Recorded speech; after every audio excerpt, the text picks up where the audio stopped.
अस्सलाम वालेकुम, welcome to horror discussion. I hope you guys are doing well. Friends, आज की स्टोरी हमारे साथ शेयर की है अलीना ने। Alina, thank you so much for sharing your story with us.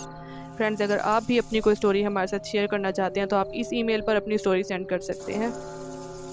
Story शुरू करने से पहले एक बहुत ही हम्बल रिक्वेस्ट फ्रेंड्स, अगर आपने हमारे चैनल को सब्सक्राइब नहीं किया है तो प्लीज़ चैनल को सब्सक्राइब कर लीजिए और स्टोरी पसंद आए तो लाइक शेयर कमेंट करना बिल्कुल मत भूलिएगा। मेरा नाम अलीना है, हम 3 बहनें और एक भाई है। मेरे बाबा आर्मी में हुआ करते थे जबकि मेरी मम्मा एक हाउसवाइफ है। मैं इंटर में थी तो बाबा ने अम्मा की ख्वाहिश पर एक बड़ा घर ले लिया, क्योंकि जिस घर में हम रहते थे वो घर बहुत छोटा था। अब मेरे अब्बू ने जब वो बड़ा घर लिया तो हम सब बहन भाई बहुत ज़्यादा खुश थे। इस घर के 2 पोर्शंस थे। नीचे वाले पोर्शन में 3 बेडरूम, एक बहुत बड़ा सा टीवी लाउंज, ड्राइंग रूम और एक किचन था। जबकि ऊपर वाले हिस्से में 2 बेडरूम, टीवी लाउंज, एक स्टडी रूम और किचन था। छोटा सा एक गार्डन भी था जिसमें नीम और बेर के दरख्त लगे हुए थे, और कार पोर्च इतना था कि एक गाड़ी आसानी से खड़ी हो जाए। मेरी बड़ी बहन महरीन जो मुझसे 2 साल बड़ी थी, और फिर उससे छोटी सना जो 1 साल बड़ी थी, और फिर मैं थी, और सबसे छोटा हमारा भाई था जो 7th स्टैंडर्ड में पढ़ता था। हम तीनों बहनों ने ऊपर वाले बेडरूम ले लिए, जबकि मेरा जो छोटा भाई था वो मेरी अम्मी और अब्बू के साथ नीचे रहता था। हम तीनों बहनें काफ़ी डरपोक थी तो हम एक साथ ही एक बेडरूम में सोया करती थी। जिस दिन हम शिफ्ट हुए तो उस दिन काफ़ी थकन हो गई थी। रात गए तक सामान वगैरह समेट कर फारिग हुए तो मेरी अम्मी ने कहा कि बाकी का काम कल कर लेना और तुम लोग जाओ और सो जाओ। हम तीनों बहनें भी बहुत थक चुकी थी तो हम ऊपर आकर अपने रूम में लेट गई। थकन इतनी ज़्यादा थी कि लेटते ही हमें नींद आ गई।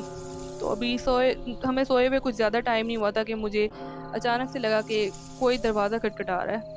मैं उठी और मैंने जाकर दरवाज़ा खोला। जब मैंने दरवाज़ा खोला तो मैंने देखा कि सामने एक काली बिल्ली खड़ी है।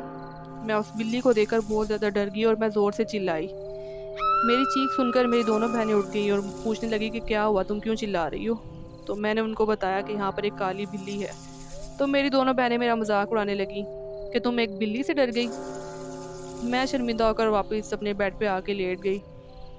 अब कुछ दिनों के बाद हम तीनों बहनें काफ़ी देर तक रात को जागते रहे और बातें करते रहे। तकरीबन रात के 2 बज गए थे तो हमें ऐसा लगा जैसे बाहर टीवी लाउंज में कोई बातें कर रहा है बैठकर। तो हमने एक दूसरे से कहा कि इस वक्त कौन हो सकता है जो यहाँ बाहर बैठकर बातें कर रहा है। हमने कमरे का दरवाज़ा खोला और जैसे ही हम बाहर आए तो हमें लगा कि ये आवाज़ें किचन में से आ रही हैं। तो हमने किचन में जाकर देखा तो वो काली बिल्ली सामने काउंटर पर बैठी हुई थी, और हमें देखकर उसने छलांग लगाई और सामने वाला जो कमरा था उसमें चली गई। तो हम लोग ये समझ ही नहीं पा रहे थे कि ये क्या हुआ। तो हमारी नज़र अचानक से चूल्हे पर पड़ी तो चूल्हा जल रहा था और उसमें से ऐसी खुशबू आ रही थी जैसे अभी अभी कुछ पका हो यहाँ पर। मेरी बड़ी बहन महरीन ने आगे बढ़कर चूल्हा बंद कर दिया और हम तीनों बहुत ज़्यादा डर गए कि ये कैसे हो सकता है, आधी रात को चूल्हा कैसे चला और यहाँ पर कुछ पकाने की खुशबू कैसे आ रही है। सब लोग तो सोए में, तो यहाँ पर किसी ने कुछ भी नहीं पकाया, तो ये खुशबू क्यों आ रही है। तो अभी हम लोग इसी तरीके से डरते डरते अपने रूम में गए और बहुत मुश्किल से हम सोए। अगले दिन हम सुबह सुबह उठ गए, हमने अपनी मम्मा को जो है वो सारा कुछ बताया। तो हमारी अम्मी उल्टा हमें डांटने लगी कि तुम लोग रात को जल्दी नहीं सोती हो, तुम लोग जल्दी सोया करो, लेट सोती हो तो इस वजह से तुम्हें इस तरह की चीज़ें नज़र आती हैं। अब एक दिन संडे वाले दिन क्या हुआ कि हमारी खाला थी, वो अपनी फैमिली के साथ आई हुई थी। रात देर तक काफ़ी वो हमारे घर में रही और काफ़ी लेट वो अपने घर गई वापस। तो हम लोग नीचे टीवी लाउंज में बैठे हुए थे अपनी मम्मा के पास, और हम तीनों बहनें और अम्मी जो है वो हम बातें कर रहे थे। तो मेरा भाई हारिस और अब्बू सो रहे थे। तो अम्मी की नज़र अचानक से लाउंज की सीढ़ियों पर पड़ी और उन्होंने मुझे कहा, अलीना देखो ऊपर कोई बच्चा है, मुझे लगता है तुम्हारी खाला का कोई बच्चा ऊपर रह गया है, तो जाकर देखो ये कौन है। हमारी खाला के बच्चे क्योंकि बहुत शरारती थे तो हमें भी लगा कि हो सकता है कोई छुप गया हो बच्चा यहाँ पर और अब वो यहाँ पर घूम रहा है।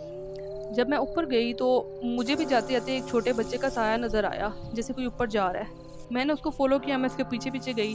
मैंने उसका रुको ज़रा, लेकिन जब मैंने देखा ऊपर जाकर तो ऊपर कोई भी नहीं था। मैंने हर जगह देखा, ऊपर कोई नहीं था। मैं फ़ौरन डर के नीचे आ गई और मैंने अम्मी को बताया कि अम्मी ऊपर तो कोई भी नहीं है। तो अम्मी भी अब कुछ नहीं बोली कि मैं कुछ बोलूँगी तो ये बच्चियाँ सारी डर जाएंगी कि इन्होंने ऊपर ही जाकर सोना है। और हम लोग भी चुप करके बैठ गए, बस के समझ नहीं आ रही थी कि ये सब कुछ क्या हो रहा है। हम काफ़ी देर तक सोचते रहे कि ये बच्चा कोई नहीं था तो वो साया किस चीज़ का था। अब एक दिन हम सब घर वालों को अपनी कज़न की शादी पे जाना था, इस्लामाबाद जाना था। तो हम वहाँ पर चले गए और हम 2 हफ्तों के बाद घर वापस आए। अब जब हम घर वापस आए तो हम हैरान हो गए जब हमने अपने घर को देखा। हमारा पूरा घर शीशे की तरह चमक रहा था।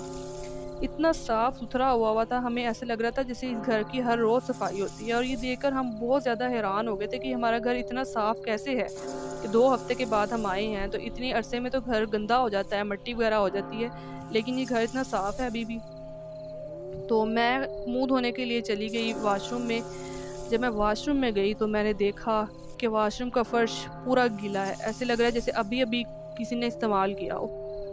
अब ये देखकर तो मैं बहुत ज़्यादा डर गई। मैं फ़ौरन भागकर बाहर आई, मैंने अम्मी को बताया, अब्बू को बताया। लेकिन अब ये चीज़ें हमारे घर में मुसलसल होने लगी थी। अब अक्सर ही हमारा जो वॉशरूम होता था उसमें पानी वगैरह चलने की आवाज़, और वहाँ पर वॉशरूम हमारा गीला रहता था, ऐसा लगता था जैसे किसी ने यूज़ किया है। कभी हमारे किचन में ऐसे आवाज़ें रात में आती थी जैसे बर्तन हिल रहे हैं, कुछ पक रहा है, और वो काली बिल्ली हमें मुसलसल घर में घूमती हुई नज़र आती थी। अब हम लोग आहिस्ता-आहिस्ता जैसे इन बातों के आदी होते जा रहे थे। लेकिन एक दिन हमारे साथ एक वाक़या ऐसा हुआ जिसके बाद हमने वो घर छोड़ दिया। तो रात का वक़्त था तो मेरी अम्मी की आँख खुली और उन्हें महसूस हुआ कि छत पर कोई है। वो समझी कि हम बहनें जो हैं सोने के बजाय हम गप्पों में मसरूफ़ हैं और हम आधी रात को इस टाइम भी उठ के बैठी हुई हैं। तो वो ना आराम-आराम से ना छत पर आने लगीं, बड़े दबे पैरों से कि इनको पता ना चले, मैं इनको एकदम से जाके पकड़ूँगी, इनको डाँटूँगी।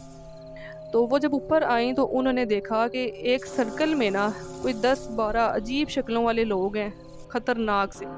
वो बैठे हुए हैं और वो आपस में बातें कर रहे हैं। जब मेरी अम्मी ने ये मंज़र देखा, इतना खौफनाक मंज़र था, तो मेरी अम्मी देखते ही बेहोश हो गईं और वहाँ पर पड़ी रहीं बेहोशी। अब जब फजर की नमाज़ हुई तो मेरे अब्बू उठे और उन्होंने देखा कमरे में कि अम्मी तो कहीं भी नहीं है, ना लाउंज में है ना कहीं है। तो वो ऊपर आए और ऊपर जब आकर उन्होंने देखा तो अम्मी वहाँ पर बेहोश पड़ी थी। उन्होंने अम्मी के मुँह पर पानी के छींटे वगैरह डाले तो अम्मी थोड़ी देर बाद होश में आई। तो उन्होंने अब्बू को सारा वाक़या जो भी उन्होंने देखा था बताया। और उस दिन हमें समझ आ गई कि इस घर में हमारे साथ एक जिन्नात की फ़ैमिली रहती है, काफ़ी बड़ी फ़ैमिली रहती है जो हमारा पूरा घर को यूज़ करती है, हमारे किचन को यूज़ करती है, खाना बनाती है, मतलब सब कुछ करती हैं। और ये ना हो कि इससे ज़्यादा देर तक हम यहाँ पर रुके तो वो लोग हमें कोई नुकसान भी पहुँचा दें। ऐसा पॉसिबल है क्योंकि वो जिन्नात हैं, हमें नुकसान पहुँचा सकते हैं।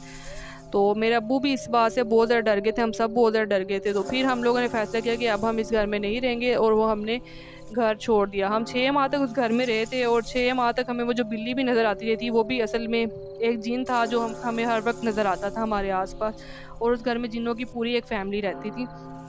तो ये हमारे साथ एक वाक़या हुआ था और ये बिल्कुल रियल वाक़या है, ये हमारे साथ सच में हुआ था।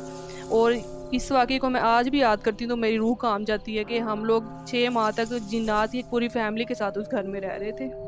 तो ये वाक़या था मेरा जो मैंने आप लोगों के साथ शेयर किया। ये तो फ्रेंड्स ये थी हमारी आज की स्टोरी, बहुत ही ज़्यादा क्रीपी और हॉरर स्टोरी थी। अगर आप लोग भी अपनी कोई स्टोरी हमारे साथ शेयर करना चाहते हैं तो फ्रेंड आप इसी मेल पर अपनी स्टोरी शेयर कर सकते हैं। जाने से पहले मेरे चैनल को सब्सक्राइब ज़रूर कर लीजिए।